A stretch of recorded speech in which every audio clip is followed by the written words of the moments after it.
খানা দোলে আর একজন ফেছে না, আর একজন দোলে আর একজন ফেছে না। হ্যাঁ, ঘুরিয়ে এই যে বোনের বাড়ির ভাত, ছোট মাছের তরকারি রান্না করে খাইতে হইলো আমারে, দেখছেন? এরাও খাইলো, এখন উল্টা আমার খাওয়া লাগলো, রান্নাও করাইলো, খাওয়ানো দিল। এত খারাপ এগুলা।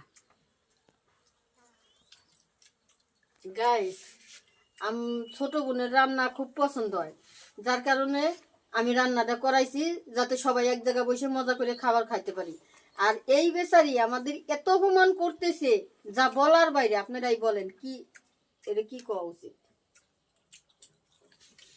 হ্যাঁ হ্যাঁ হ্যাঁ রে, কি করবো? আমি তো কামলা দেয়, আমি তো আর বয় থাই না, কি বাড়িও থাই না যে একদিন রান্না করে খাওয়াইলে সমস্যা নেই, জান দিলে ভাই? হ্যাঁ,